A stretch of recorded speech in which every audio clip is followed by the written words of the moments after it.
소용돌이 13편에 이어서 14편 바로 시작하겠습니다. 14편의 제목은 나비입니다. 크로우즈 마을에 가는 사람들이 있습니다. 크로우즈 마을은 산과 바다에 에워싸인 인구 6,000명의 작은 도시입니다. 이 사람들이 지나가고 있는 터널은 크로우즈 마을로 갈 수 있는 유일한 터널입니다. 크로우즈 마을은 지금 미스터리한 상태입니다. 태풍 2호 이후 크로우즈 마을과의 모든 연락이 두절되었다고 합니다. 많은 취재진들이 크로우즈 마을에 갔다고 하는데 연락 두절이 되었고, 이 사람들은 동양TV 특별취재반이라고 하며 터널의 끝이 보입니다. 터널을 통과한 지 얼마 되지 않아 이상한 소리의 뒤를 쳐다보니 차 뒤에 엄청 큰 소용돌이가 쫓아옵니다. 소용돌이의 힘은 상당하였습니다. 차는 정복이 되고 소용돌이는 유유히 사라져갑니다. 차 안에서 유일하게 정신을 차린 여기자가 차 밖으로 나옵니다. 하지만 다른 사람들은 상태가 좋아 보이지 않습니다. 핸드폰으로 도움을 요청하려고 하지만 이상하게도 신호가 잡히지가 않습니다. 사고 후유증 때문일까 공기가 무겁고 내신 숨이 소용돌이를 그리고 있다고 느끼는 여자. 도로를 따라가는데 이상하게 사람이 한 명도 보이지가 않습니다. 도로에는 정복된 차량이 있을 뿐이고 전체적으로 너무 조용합니다. 꽤 걸어온 여자는 마을 근처까지 다 와가는데 놀라운 광경을 발견합니다. 놀랍게도 크로우즈 마을은 정상적인 모습이 아니었습니다. 태풍의 피해 때문일까? 그때 위에서 취재를 하러 온 헬리콥터가 보이는데 헬리콥터조차 근처에 소용돌이가 생기더니 허무하게 추락합니다. 헬리콥터가 떨어지는 장소에서 물소리가 들립니다. 여기자는 혹시나 생존자가 살아있지 않을까 싶어 톰보 연못으로 걸어갑니다. 호수 근처로 가는 길에 무너진 집들 사이로 시체들이 보이기 시작합니다. 하지만 아직까지 생존자는 단 한 명도 보이지가 않습니다. 그때 이상한 소리가 들리기 시작합니다. 소리는 연못 쪽에서 들리는데 그 연못은 바로 톰보 연못. 바다도 아닌 호수에서 엄청난 소리를 내며 소용돌이를 만들고 있습니다. 한동안 덫을 놓고 바라보던 여자는 주위를 살피려 옆을 보고 놀라운 광경을 발견합니다. 초등학생으로 보이는 3명이 밧줄에 묶여 있습니다. 말도 못하게 입까지 막아두었고 초등학생들은 많이 힘들어 보입니다. 가까이 다가가서 일단 초등학생들을 풀어주는 여자.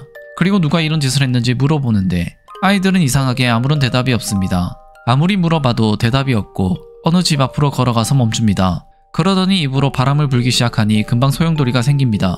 입으로 만든 소용돌이의 위력은 엄청났습니다. 아이들은 집 하나를 박살내고 엄청나게 좋아합니다. 여자는 그 모습을 보고 충격을 먹었는지 그저 멍하게 바라보고 있습니다. 그러자 아이들은 여자가 마음에 들지 않은 듯해 보입니다. 그리고는 한 손으로 위에서 아래로 내려치니 소용돌이가 생겨 여기자한테 날아갑니다. 아슬하게 소용돌이를 피하고 도망을 가기 시작하는데 아이들은 회오리가 생기니 뛰지 말고 천천히 걸어가야 한다고 합니다. 그리고 뒤로 가까이 가서 셋이서 같이 바람을 부니 또 회오리가 생겨 여기자를 공격합니다. 위험하였지만 이번에도 다행히 회오리를 피하는 여자. 하지만 여자는 이제 다리가 아파 도망가지 못합니다. 마지막이라고 생각되는 순간 열받은 여기자는 아이들에게 큰 소리로 그만해라고 하니 여자 입에서도 엄청 큰 회오리가 생깁니다. 큰 회오리는 아이들 3명을 모두 아주 멀리 날려버립니다. 이 상황을 제대로 인지 못하고 있는 여자에게 말을 거는 사람이 있습니다. 바로 키리에입니다. 동생 미치오와 함께 먹을 걸 찾으러 나왔다는 키리에와 인사를 합니다. 여기자는 자신의 이름을 마루야마라고 합니다. 마을이 어떻게 된 거냐고 물어보는 마루야마. 키리의 말로는 톰보 연못이 태풍을 6개나 흡수하였고 엄청난 태풍의 에너지 때문인지 크로우즈 마을에서 조금이라도 빠른 동작을 하면 큰 회오리 바람이 일어난다고 합니다. 그래서 사람들은 바람을 일으키지 않으려고 천천히 움직이고 있다고 합니다. 또한 크게 말하거나 숨을 내뿜는 것만으로 회오리가 생긴다고 하니 마루야마는 자신이 만든 회오리 때문에 아이들이 다쳤다는 사실에 자책을 합니다. 키리에는 일단 마루야마를 자신들이 살고 있는 집에 데리고 가는데 그 심한 태풍 때문에 다른 집들은 많이 부서졌지만 옛날부터 있던 오래된 폐가들만 끄떡 없었다고 합니다. 그리고 이전에 살았던 곳과 달리 병균이 없는 안전한 폐가라고 합니다. 안으로 들어가 보니 키리의 가족뿐만 아니라 집을 잃은 많은 사람들이 이 폐가에 같이 살고 있었습니다. 마루야마는 자신의 동료들이 다쳐서 사람들에게 도와달라고 해보지만 마을 사람들은 모든 일에 부정적이었고 그저 자신의 목숨 지키기에 바빠 보입니다.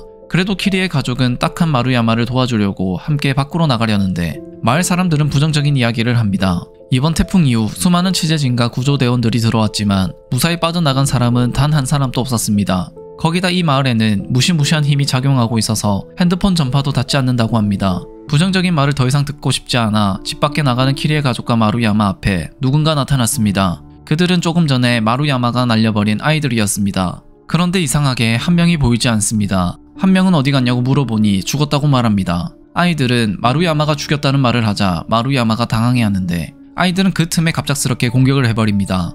이번에도 공격을 피하는 마루야마.